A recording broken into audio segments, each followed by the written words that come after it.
Hello there, welcome to the Saroy channel, wherever you are in the world, and so much love to each and every one of you. How are you doing? I hope you're doing remarkably well. I hope you're going to keep yourself lovely and cosy, very warm, keep out the cold weather and get yourself a lovely, delicious hot drink. And whatever it is, if it's something unusual, let me know about it. And let's get started with tonight's story. Dear Sarah, and all your lovely listeners. At first it seemed like a normal, perfectly beautiful morning in the bluegrass state, but then everything changed in a matter of moments, as it so often does. The preceding blue cobalt sky showed no signs of abating. It was clear that there was not a fluffy white cloud in sight, as by all accounts it appeared to be a bright sunny day. But in a trice the sky grumbled, like a cantankerous, disagreeable old man. Levi was out in the stables attending to his horses when he looked up in the sky, having heard an inauspicious faint rumbling sound. He was thinking to himself, "That's funny. I could have sworn I heard thunder." He heard the booming sound again. He knew he was definitely not mistaken this time. That was unequivocally thunder. He better get a move on, he thought. He glanced up at the baleful sky again. In a trice it deepened. The silken firmament grew grey. The light dimmed. The threatening thunder grumbled. Then suddenly the sky burst open. It began to pelt down with rain furiously, as if the earth was sobbing her eyes out. No one was more surprised and bewildered than Levi by the sudden deluge, as the weather forecast had predicted no rain. But he was beginning to realize those forecasts were notoriously unreliable. Clearly they couldn't be trusted. This wasn't the first time he'd been caught off guard, nor would it be the last. With no raincoat conveniently on hand to keep him protected from the assailing onslaught, he hurriedly led all 7 of his American quarter black and bay horses into their very elegant, recently renovated stable block that smelt of leather, tack and hay. Levi filled the horses' troughs with food, ensuring that each stable had enough hay for his horses. It was now bucketing down outside. Levi quickly found a plastic bag. He covered his head with the meagre offering, running as fast as he could to the main house, a colonial 3-story minimalistic white emulsion symmetrical home with a grey slate roof, large windows and black shutters. Try as he might, he could not escape the whipping sheets of water that lambasted his whole body with a fierce enthusiasm. Levi bolted through the kitchen door like a bat out of hell, slamming the door quickly behind him as he entered, a dry, reassuring world filled with aromatic, sumptuous smells of home cooking, as something richly savoury was bubbling away happily on the pale blue range oven. He looked like a dishevelled, half-drowned wet dog. His clothes clung to him in limp rags, bringing in puddles of water with him that dribbled off him, forming a sizable pool on the floor. He was soaked to the skin, his body completely drenched. Shivering with cold, he began to jump up and down on the spot to keep warm. His wife was in the kitchen attending to the evening meal. Her ample, pear-shaped body, supporting a white pinny around her waist, looked at the sorry sight of her husband, along with the pond of water that had formed over her new recently fitted reclaimed heart-pine floor, with an expression of horror on her face. "Look at you, Levi. You're soaked to the skin. You'll catch your death of cold. Get out of those clothes at once. Go and have a warm shower." Levi didn't need much encouragement. He stripped naked, handing his wife his saturated clothes, which she promptly threw into the drum of the washing machine. The removal of all his clothes had a profound effect on Jumbo, their very large black dog, easily as large as a Great Dane, but covered in lots of curly hair. He looked up at Levi, as if seeing him for the very first time, as Levi minus his clothes was an enigmatic and rather curious sight. Jumbo did not seem to know what to make of Levi's naked form. He'd never been privy to Levi in a state of undress before. He was used to the farmer only wearing jeans and a plaid shirt. He lay there watching him, both black eyes pinned on Levi directly, his ears pinned forward. Levi darted up the staircase to the bathroom. He was gone from his sight. When Amy saw Jumbo's peculiar expression, she secretly wondered what was going through his doggy mind. She was certain Jumbo was thinking that humans could be very strange. She would hasten to agree with that. Amy began to prepare some dumplings to throw on the stew, mixing soot, flour, parsley, eggs, baking powder and water together in a bowl. working the dough vigorously in her hands, moulding them into rounded balls, which she dropped quickly into the beef casserole. She knew a man like Levi, who worked on the farm so hard, required all the calories he could get, as he was slim as the day when they first met. If anything, he may have been slimmer, as she had noticed he was using a higher notch on his belt these days. Levi was one of the lucky ones. She sighed with frustration. It wasn't fair. She only had to look at a carbohydrate, and she'd gained several pounds in a day. But Levi could eat anything he wanted, not even put on an inch. It was utterly sickening.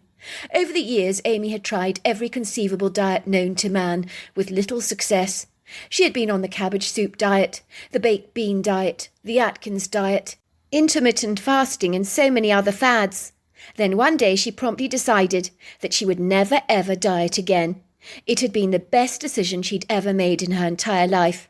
The body was remarkably clever. It could figure out the games you played with it. Otherwise the body would never have survived the famines it was subjected to in the days of old. But now famine was not a big problem for Americans, as the food aisles were brimming with so many phenomenal food choices that had left many battling their waistlines. Amy was not into fast food. She staunchly believed in good home cooking. She had raised her family of 4 on very wholesome diet, stocking her pantries full of homemade tin food. But now her 2 children had long since left home, so it was just Levi and her against the world together. They made a formidable team. It certainly helped that they were the best of friends. Amy, now in her 60s, had decided enough was enough. She was going to put her foot down. Life was far too short to get into a frenzy over her weight. So she had tried to just eat normally. And something quite remarkable had happened. She had dropped pounds without even trying. How did that happen? Maybe choosing not to worry about her weight so much had meant her preoccupation with food had declined. There were times when she was on the Atkins diet that she would wake up dreaming of chocolate cake, but not any more. If she wanted chocolate cake now, she'd have a little. Now she denied herself nothing. She was actually losing weight. Levi sighed with relief as the hot water of the shower vanquished the chills that consumed his body. He lathered himself rigorously with soap, his thoughts focusing back to earlier on in the day, when the images of the grey horse's face kept reappearing in his mind. For the first time in his entire life, something quite extraordinary had happened, something he couldn't explain, nor could he fathom. But then maybe some things could never be explained. They just were what they were. It was as simple as that. Levi had been a farmer all his life, working with cows and horses, never knowing a life beyond his life on the farm, nor would he want to. Levi had no secret hankerings or envious associations for living in a large city with its fast pace of living. He couldn't fathom how people could race around like that all the time. He was raised in this old colonial farmhouse that had once belonged to his parents, who were now both deceased. His thoughts wafted back like the fluffy white clouds floating across a blue sky. They were lingering and procrastinating over the grey horse he had seen this morning. He still couldn't get his head around what the fortuitous event had actually meant, as it had done a 180 on him, which was an awful pity. There had been an advertisement online for a few horses for sale, so he'd decided to take a look. Why not? He didn't know why. It was like an inward predestined nudge or a touch of divine providence that had told him to take a look. On an impulsive, unsolicited, impromptu whim, he jumped into his truck, hastily driving the 45-minute journey to the farm, where he'd subsequently been directed by the very helpful farmhand to the field, where 7 magnificent young horses were frolicking away happily, of which only one was a grey. He'd been informed that these were the horses that had been advertised for sale. Mrs. Maggie Fielding, the woman selling the horses, was an ex-rider whom had been told by her doctor to give up her huge passion due to excruciating back injuries caused by a dreadful road traffic accident where she'd been flung out of her truck. It was a miracle, quite frankly, that she was alive. Her one big mistake was not wearing a safety belt. She'd been managing her condition with pain meds, but when the pain meds had alleviated her pain, she would go riding again, exposing her back to even more damage. How I'd love to keep the horses, she had told Levi. But if I have that temptation of the horses in my yard, I won't be able to trust myself. I know I'll ride them again. I won't be able to help myself. I have to remove the temptation from my life. Levi could feel the woman's pain. He knew selling the horses for her was one of the hardest decisions to have to make. He couldn't envisage what it was like to be thrown a curveball like that, by her medical consultant, being advised and forewarned that she could never ride again. That was when Levi saw the striking dappled grey mare in the meadow. She was so beautiful, majestic, magnificent in every way, with a grace that was beguiling. "Oh, that's our young horse, Silver Birch," Maggie told him. "She's a very particular horse, not usually partial to strangers. But for some bizarre, curious reason, she's making a beeline directly for you." Indeed, it was uncannily true. The grey mare had looked up in Levi's direction. It was as if recognition, a sense of knowing, had come upon her. She quickened her pace as she trotted over to the fence, her focus directed on Levi, as if she was greeting a long-lost friend, whom was very dear to her, whom she recognised. Then something quite extraordinary happened. The grey mare affectionately nuzzled Eli with her nose, breathing in his scent, as if it was exceedingly familiar to her, as seasoned as the green grass that graced the meadow, or the oats in her food trough that she was rather partial to enjoying at feeding time. In that moment, something extraordinary transpired between Levi and the mare. They locked eyes together. Levi felt such a deep spiritual connection with the mare, as if somewhere, maybe in another lifetime, they'd known each other before. He knew the mare felt it too. It was a soul interaction that could not be described, almost like two-minded beings coming together. It was out of this world. Maggie audibly gasped, "Oh my God, I don't know how to say this, but Silver Birch absolutely adores you. It's like she's known you before. I've never seen an interaction like this before." The tears came into her eyes. She was visibly moved. Levi began to stroke Silver Birch's mane lovingly, while the mare stared at Levi adoringly. Levi knew he had to purchase this horse, but the owner looked at him very sadly. "I feel dreadful. In my opinion, you're meant to own Silver Birch. There's no doubt about that in my mind. But would you believe it? Out of all the 7 horses, Silver Birch has been promised to another farmer. She's already sold. The others are available for purchase." Levi's heart plummeted like a heavy stone flung into the depths of a huge body of water. "But I don't want any other horse. Don't get me wrong, Maggie. Your horses are fine specimens. They really are. But Silver Birch is the one I want." "Who have you sold her to?" he asked. "Farmer Ron Wilson from Blue Acres Farm. Do you know him?" "No, I don't." "I really think you should contact him. You really must. You're meant to have Silver Birch. I know you are. You need to give him a call," she said, handing me his number. "Good luck. I'm afraid you're going to need it. I hate to have to tell you this, but Farmer Ron is not a very agreeable character. He's known for being very crotchety, somewhat uninhibited in his offensive language, if you know what I mean. He does tend to drop a plethora of F-bombs. Levi had subsequently contacted Ron Wilson, offering him double the amount of money for the horse, because he knew that he just must have Silver Birch. "Hello," came Ron's voice at the end of the line that sounded like a peevish bark. Indeed, his abrupt, peaked tone had been so insolent and rude that Levi had been tempted to quickly slam down the phone, but he knew the significance of this phone call. It was too great to do such an impulsive, short-sighted thing.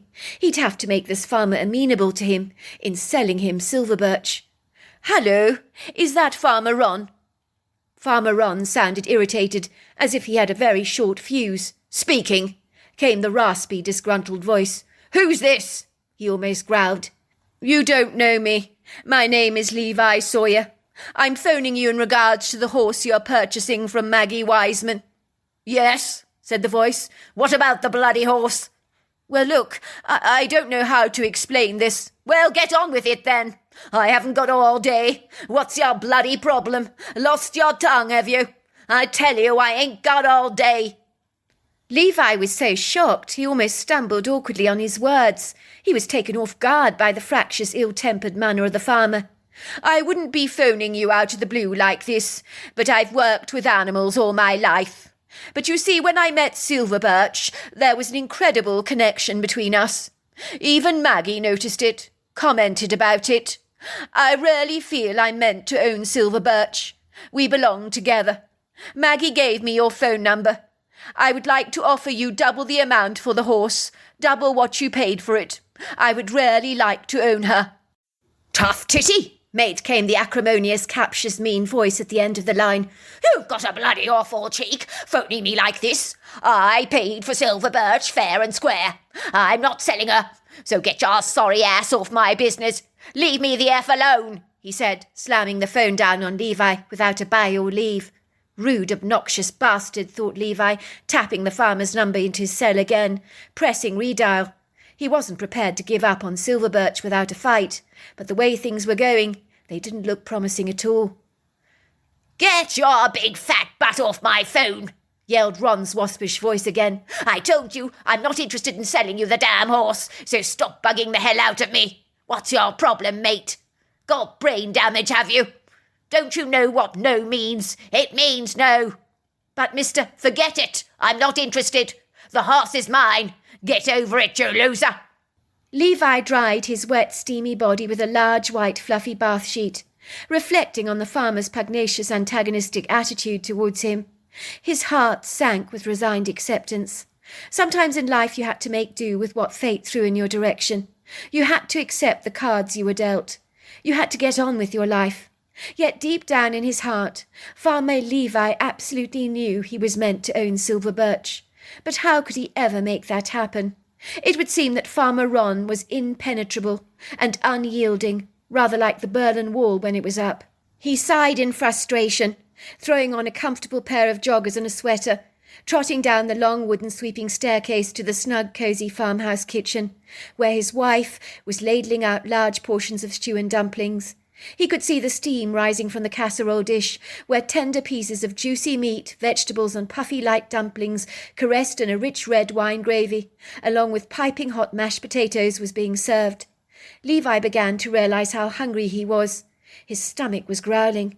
Something smells very delicious, he said, sitting down at the large oakwood kitchen table, eagerly tucking into the scrumptious meal. The meal tasted incredible. The meat melted in his mouth. He glanced out of the window briefly as he was eating. It was still overcast outside. Rain was pelting down. The views of the viridescent green countryside smiled back at him, as every blade of grass in the meadow and every tree twinkled and gleamed, shining under the opaque spray of raindrops, while the earth smelt fragrantly fresh. "You look very distracted, dear," said Amy. "It's not like you to be so preoccupied." Even though Levi was a man of few words, she was right. It was unlike him to be so distracted, or caught up in a world all of his own, so his wife knew something was wrong. Levi told her about his encounter with Silver Birch. "I can't explain it. I've never experienced anything like this before. It was like we both connected, on every level, as if I had known her in another lifetime. I know she felt it too.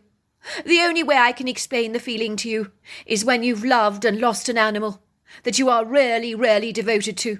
Then suddenly there they are again, larger than life, rebirthed into your reality. It felt like that, almost like we were being reunited again." "That's extraordinary," said Amy. "You were clearly meant to have that horse. But I don't understand why that farmer wouldn't sell her to you. How mean of him, when you offered him double. You explained the connection you had with Silver Birch, didn't you?" "Of course I did. But he wasn't budging.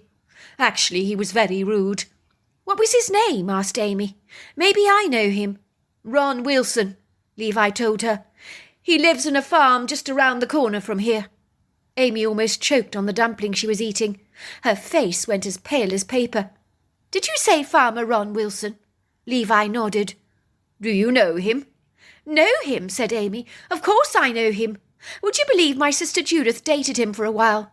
Let's just say it didn't go so well." Levi raised a questionable eyebrow. "What's that supposed to mean?" "It means that Farmer Ron Wilson is not a nice man.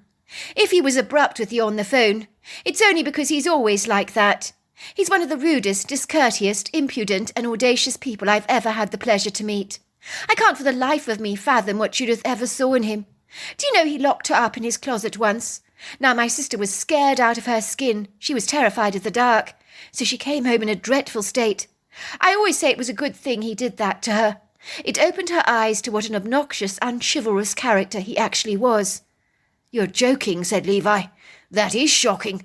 How old was she when she was dating him?" "Probably about 20. I'm glad to say my father did manage to persuade Judith to end that relationship. The man was a big bully. I remember Judith inviting him over to visit the family for dinner. The first thing he said to my mother was that she was older and fatter than he'd envisaged. He was heartily glad that Judith took after her father genetically. He wasn't partial to big women. Imagine saying that to someone you've just met, who you need to impress. Well, what did your mother say about that? She said she wasn't partial either to rude, young, insolent men. But it didn't stop there. Ron was 22 at the time. He was one of those men that had an opinion about absolutely everything. He wasn't afraid to tell you exactly what he thought, even if it caused offence. My mother's meal, for example, was all right, but if it was him, he would have added garlic, some fresh parsley to the gravy, and not so much butter to the carrots. So I take it your parents didn't like him. Not at all, but Judith was going through a rebellious time in her life, so I think she secretly admired the dismissive, contemptible way Ron spoke to our parents, but then she got sucked in by him. For a long time he robbed her of all her self-esteem. You mark my words, the very fact you wanted silver birch for yourself made Ron all the more less likely to sell her to you. The man really gets off upsetting other people.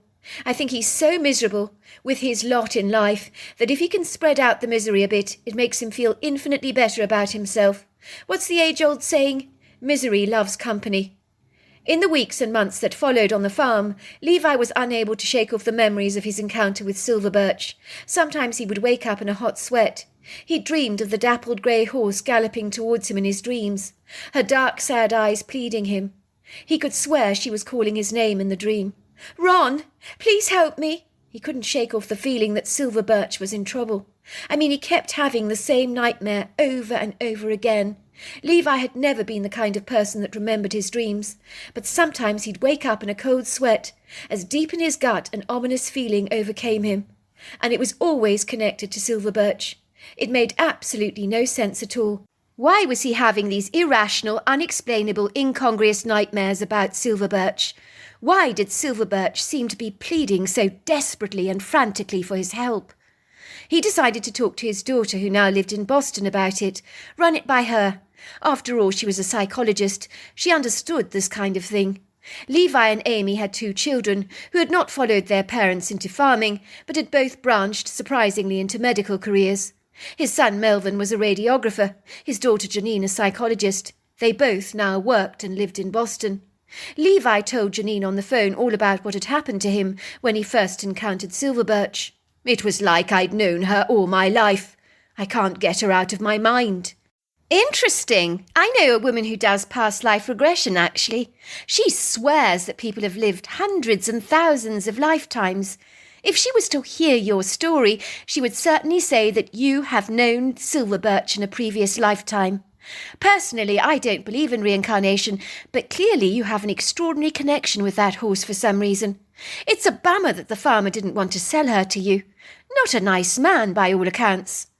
Well, what about the dream, Janine? You're a psychologist. Do you place any weight on dreams? I just wake up in a cold sweat. In my nightmare, silver birch is calling for my help. I sense silver birch is in grievous trouble. Very interesting, Dad. The mind's an extraordinary thing, you know. There are things about it that haven't been fathomed yet in science. Many psychologists are highly dismissive about clairvoyance, but I'm very open to it. Meaning what exactly? Meaning you may genuinely sense something is terribly wrong with silver birch. It could be true. The general consensus of opinion, though, or let's just say the Freudian theory of dreams, is that they reveal hidden desires and yearnings, which in your case would be self-explanatory, hence make a great deal of sense, as you really want to own silver birch, don't you? So your dream is reflecting that longing. Makes sense, I suppose, said Levi. It also makes me feel a lot better. I don't think I've ever wanted to own an animal as much as I want to own her. I can't stop thinking about her. There you are then, Dad. There's your answer. So tell me, how are things going on at the farm? How's Mum doing? Your Mum's doing very well, cooking up a storm every night, even though you've long since left home. The farmhouse still smells of delicious food every single day. I'm a very lucky man. Well, I hope she's abandoned those crazy diets. I remember her going through one diet after another. She'd get so desperately miserable. Not a way to live, Dad. Your mum is eating normally now. And believe it or not, she's losing weight. I'm glad to hear about that. Good on her. Any other news? How's Jumbo? Jumbo's very well. He's getting old now, so sleeps a lot, but nothing changes. He loves the farm. There's something else I've been meaning to tell you, Janine. Yes? Now you've got me intrigued. Why, I do believe I detect excitement in your voice. Well, remember when you were young, you used to go on and on about a Bigfoot? Oh, yes. I'm sorry, Dad, I don't care what anybody says, or whoever ridicules me in the process, but I believe those creatures are definitely real. I know there isn't any strong evidence, but I have a gut feeling about it. I'm beginning to agree with you, Janine. I know I was dismissive before, but I've changed my mind. I've been finding large 20-inch footprints around the yard of late. I have no explanation for them whatsoever. You what? Are you being serious, Dad? That's absolutely incredible. It is, isn't it? Now, they're definitely humanoid prints. I can see the toe-like indentations, so unless someone is playing a hoax on me, they could not belong to anything other than a Bigfoot. There's no way they belong to a bear. There's no way that's a hoax, Dad. Who would deliberately come onto your land and start making Bigfoot imprints as a joke? That's more than a little unlikely. I hope, Dad, that you were sagacious enough to make some plaster casts of those imprints, because I'll have you know I'm going to want to see them when I visit the both of you next month with Matthew and the kids. Well, I'm glad you're visiting soon. You'll be pleased to know that I've made excellent plaster casts. You would be proud of me. Your mother is most impressed. Well, keep your eyes pinned, Dad. See if you can see anything on the farm. Make sure you keep your camera out. You've clearly got a Bigfoot on the land. He must be coming from the woods. He's obviously getting quite bold. I wonder why. My thinking exactly. We've had a fair bit of rain on the farm recently, which is why I was able to collect such sizable prints. The indentations in the ground were magnificent, perfect for throwing a cast. That's amazing, Dad. Look, I've got to go. We'll speak to you soon. Send my love to Mum, won't you? And, of course, to Jumbo and all the horses. Will do, said Levi, putting down the phone, feeling heartily happy to have spoken to his daughter, who suspected his dreams were borne about by his profound, impassioned desire to own Silverbirch. How he wished he could get that horse out of his head. As Levi climbed into bed that evening next to his wife Amy, no sooner had he hit the pillow, he was out like a light. It was later on in the evening he woke up in a fitful, sporadic sleep, as his bed sheets were drenched again with sweat. If he was a woman, he would think he was going through the change of life. But this was something altogether different. Once again he'd been having a compelling dream about Silverbirch. The horse's pleas for help were getting even more critically urgent. To Levi it felt so real. He got out of bed, running his hands across his forehead, observing the beads of perspiration on his hands. My God, he thought, what the heck is happening to me? He scrambled out of bed and advanced towards the sink in the ensuite bathroom to splash his hot face with refreshing ice-cold water. Ah, that was so much better. The cool water was reviving and cooling. Now that he was up, he felt restless, so he trotted down the sweeping staircase towards the kitchen, pulling out a carton of milk from the refrigerator, pouring himself a glass of the milky beverage. It was soothing and cooling, just exactly what he needed. To his amazement, Jumbo was at the kitchen door, scratching it with his paws, his ears pinned forward, making a whining sound. "Something up, boy?" asked Eli. "Is something out there, Jumbo?" Jumbo didn't normally behave like this, so Eli pushed past the elderly dog. With his headlamp on his head and his rifle in his hands, he'd ventured out of doors, and that was when he heard a clanging noise. As he ventured out of the kitchen door, that was when he heard a distant clanging noise. As he scurried past the barn, he heard it even louder and more clearer. It was a clattering, clanging and banging noise that sounded distinctly like a bin lid being thrown across the ground very loudly. Then he spotted two cheeky raccoons racing out of the open barn door, eyeing him mischievously through their dark eyes. Damn, he thought, I must have left the barn door open. The raccoons had got into the feeding barrels again. Then he heard another noise. He stopped dead in his tracks, for he saw a sight so bizarre he thought he must be dreaming. For a moment he rubbed his eyes extra hard to make absolutely certain he wasn't. Standing there in the courtyard outside the horse's stable was a Bigfoot, and on either side of him were two grey horses, so emaciated and thin it was a wonder they weren't actually dead, for they were skeletal, with bones jutting out of their skin. To his amazement, the Bigfoot was feeding the 2 starved horses with a little food from his barn. He knew now it wasn't him that had left the barn door open. It was the Bigfoot that had done that. The anomalous creature was speaking to the horses in an articulate language, words that Eli could not understand or comprehend. Whatever the Bigfoot was saying, he was reassuring the horses, stroking them gently with a tender, loving touch. It was only then that the Bigfoot looked up in Levi's direction. As he'd been so absorbed in helping the horses, he hadn't even realized that Levi was actually there. For a long moment, Levi and the Bigfoot locked eyes together. Levi had never seen such kind eyes in all his life. He realized that whoever these horses were, the Bigfoot had brought them over to his farmhouse. But the horses were so incredibly weak, there was no way they could have walked there on their own. Had the Bigfoot carried them, one at a time, to his house, he wondered? He couldn't answer this mystifying question, but it was the only conclusion he could reach. Levi possibly should have been afraid of the intimidating Bigfoot that stood up on 2 legs at easily over 10 foot tall and 1,000 pounds, 4 foot wide across the shoulder area, incredibly strong and powerful. So this was the owner of the large footprints he had seen around the yard, Levi thought. What he had never anticipated was how remarkably human the face appeared. In what he would describe as almost certainly a Cherokee Indian-like appearance, with high, very defined cheekbones, a bent, very flat nose, almond-shaped, heavy, deep-set hooded eyes, along with a sloped forehead that was deeply furrowed with wrinkles. The Bigfoot pointed directly at the 2 grey mares, looking directly into Levi's eyes.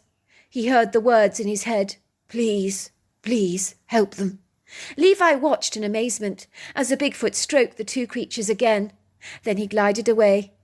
Levi watched the Bigfoot moving over his meadow, jumping over his fence with the agility of a horse, and then almost floating away as he moved through the wooded area that consisted of red maples and oak trees.